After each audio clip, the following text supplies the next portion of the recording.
Hola, buenos días. Vamos a estudiar lo que son los ángulos, la clasificación, la manera en que los podemos medir y los factores de conversión a través de los cuales podemos convertir de un sistema a otro. Espero que esta información te sea de mucha utilidad para que amplíes tu bagaje de conocimientos. Comencemos viendo lo que es un ángulo. El concepto de un ángulo es la figura formada por dos semirrectas que parten de un mismo punto. A esas semirrectas se les llama lados y al punto común donde convergen se les denomina vértice. Te he puesto una imagen de un ángulo. Es recomendable que cuando hagas un ángulo utilices dos colores diferentes para marcar los lados, ya que el primer lado vamos a llamarle lado inicial y al segundo lado le llamaremos lado terminal o en algunos libros de texto también le llaman lado móvil. ¿Por qué se llama lado terminal o lado móvil? Porque es el lado que gira al sentido contrario a las manecillas del reloj o al mismo lado de las manecillas del reloj para formar ángulos que son positivos o negativos. ¿Cómo denotamos a un ángulo? Es muy importante que sepas cómo denotar un ángulo, porque cuando tengas que trabajar con ejercicios, podrás tener diferentes ángulos en una misma figura. Entonces es importante denotarlos. ¿Cómo lo hacemos? A través de tres formas distintas. La primera es utilizar una letra mayúscula colocada en el vértice del ángulo que vamos a hablar. Te muestro una imagen donde ponemos un ángulo con el vértice A. La letra mayúscula que puedes utilizar puede ser cualquiera del alfabeto. La segunda manera es utilizar una letra griega o un símbolo en la abertura. La mayoría de las letras griegas que usamos son las tres primeras, alfa, beta, teta, gamma, epsilon, etc. Te muestro un dibujo de un ángulo con el ángulo marcado como teta. La última forma, y es una de las más prácticas cuando tenemos figuras donde hay muchos ángulos, es utilizando tres letras mayúsculas. Ponemos ángulo BAC, ángulo CAB o las letras que tú prefieras utilizar. Te muestro una figura que tiene el ángulo BAC. Lo podemos nombrar de las dos maneras que te acabo de mencionar. Siempre es importante que empieces con un extremo de uno de los lados, después vayas al vértice y finalmente termines con el otro extremo del ángulo terminal.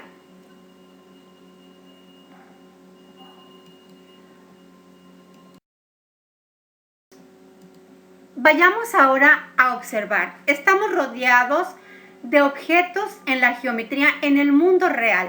Podemos observar en esta rueda de la fortuna un ángulo donde tenemos nuestro lado inicial, podemos marcar el lado móvil o terminal y mencionamos cómo llamaríamos a este ángulo, ángulo B. Otro ejemplo, en un puente ponemos nuestro lado inicial, nuestro lado terminal y lo denotamos. Dijimos que podía ser con una letra griega. Aquí tú puedes observar una figura que tiene diferentes ángulos. Entonces, ¿te acuerdas que te comenté que era importante que cuando teníamos distintos ángulos, marcarlos de preferencia con las tres letras mayúsculas? En este caso voy a elegir el ángulo. Aquí va a ser mi lado inicial, mi lado terminal y denoto el ángulo K, J, H. Y mencionamos ángulo HJK o ángulo KJH. La manera en que lo denomines es indistinto. Lo importante es que empieces con un extremo de los lados, vayas al vértice y termines en el otro extremo del lado. ¿Cuál es su unidad de medida?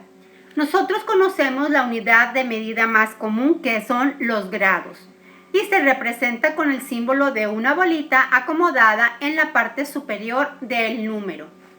¿Podrías dibujarme un ángulo de 78 grados? Yo creo que sí. ¿Qué utilizamos para ello? Pues un instrumento de medición que se llama transportador. Esto es uno de los más sencillos. Hay desde muy sencillos hasta más sofisticados para hacer los trabajos y los trazos de ángulos con mayor precisión.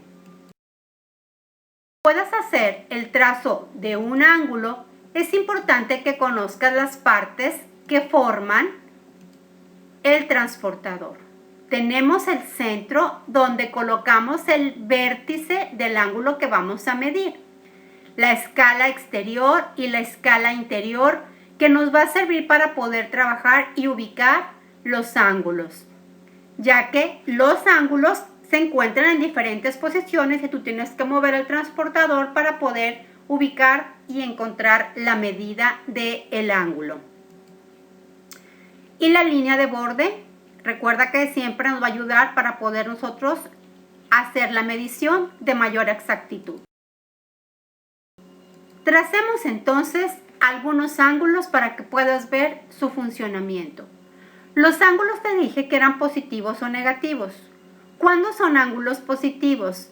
Cuando su lado móvil gira hacia el lado contrario a las manecillas del reloj. Vamos a hacer algunos ejemplos y para esto vamos a utilizar la escala interior de nuestro transportador.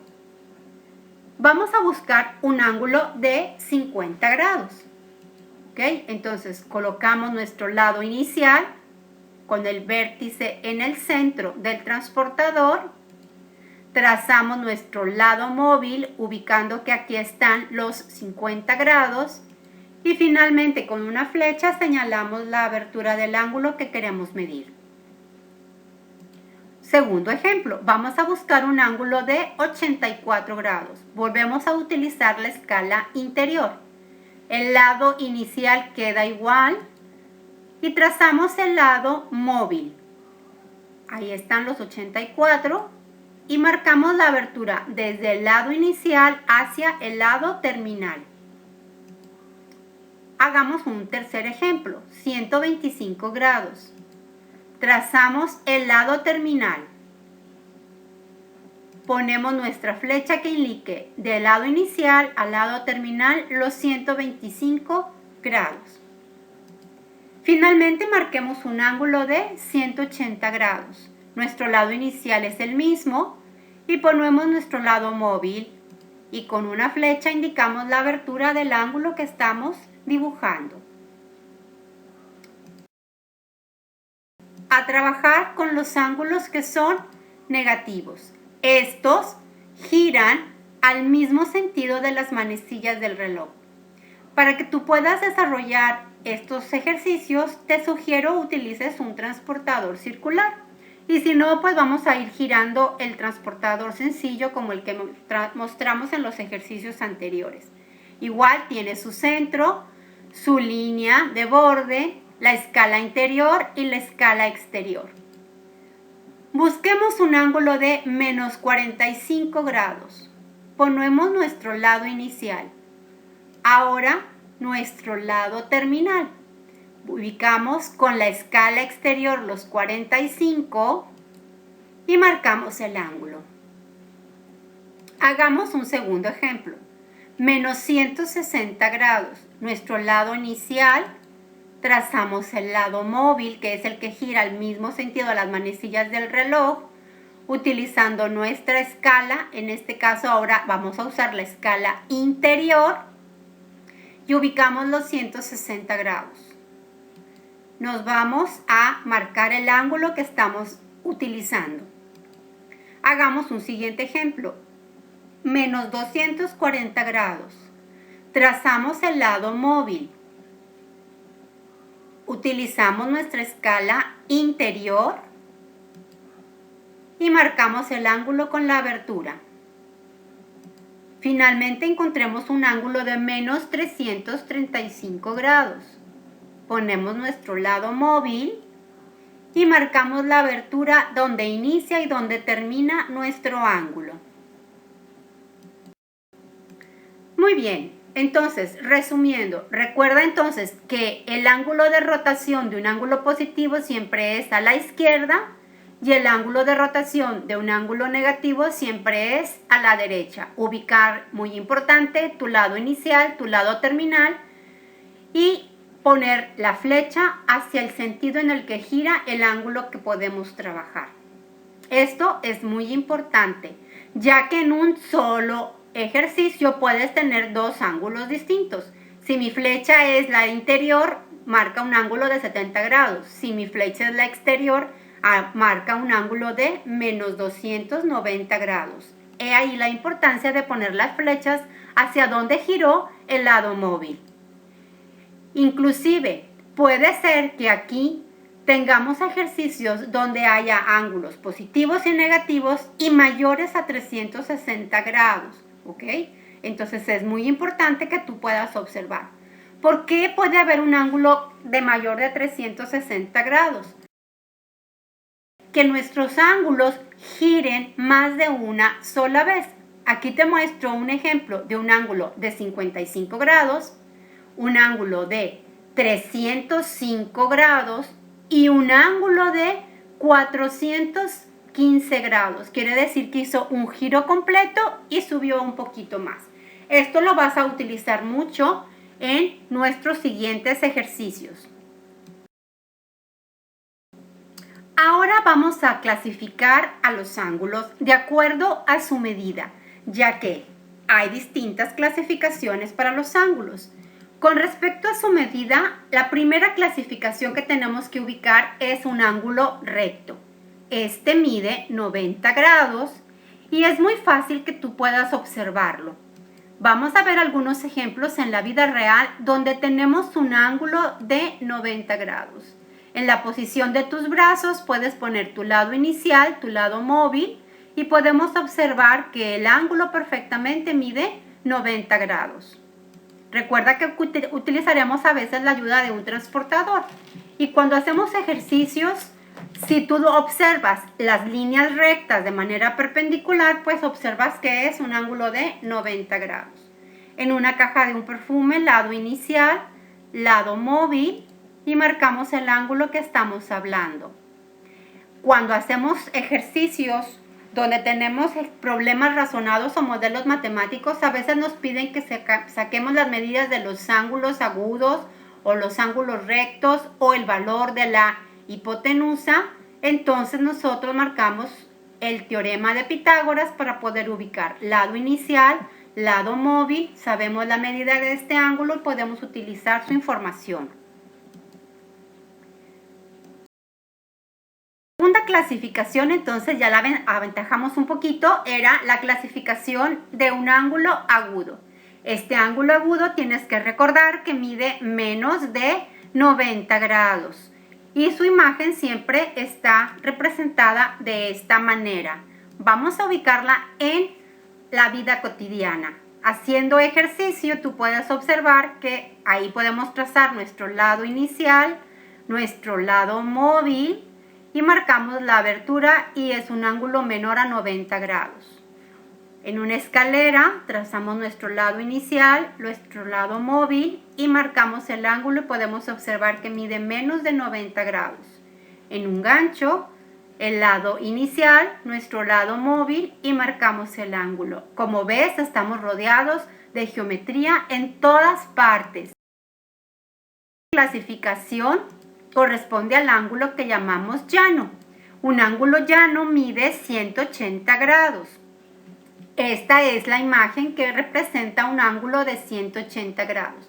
Veamos algunos ejemplos en la vida cotidiana. En un columpio, la barra que sostiene los pilares es un ángulo llano y marcamos la abertura del ángulo.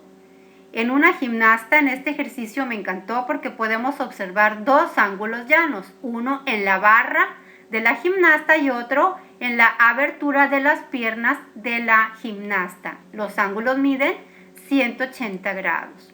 En una antena de recepción podemos marcar nuestro ángulo llano y nuestro ángulo lo marcamos con las flechas, inclusive las líneas que tú ves que atraviesan a este ángulo llano también son ángulos llanos.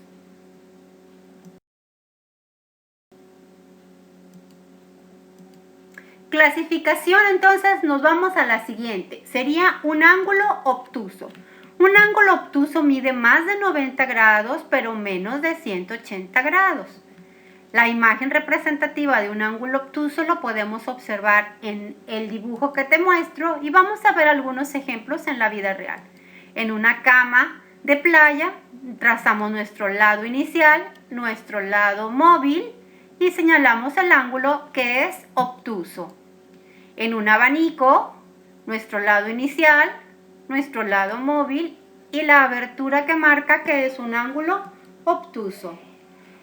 Al abrir tu computadora, tu laptop, podemos marcar nuestro lado inicial, el ángulo de inclinación de la tapa, lado móvil y la abertura del ángulo. La siguiente clasificación nos habla del ángulo entrante. El ángulo entrante mide más de 180 grados, pero menos de 360 grados.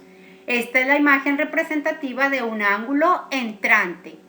Vamos a observar en esta posición de yoga nuestro lado inicial, nuestro lado móvil y marcamos el ángulo que nos indica que es un ángulo entrante. En esta guitarra, nuestro lado inicial, nuestro lado móvil y la abertura del ángulo entrante. En esta figura tridimensional podemos marcar entre sus aristas el lado inicial, el lado móvil y marcamos la abertura del ángulo entrante que queremos medir.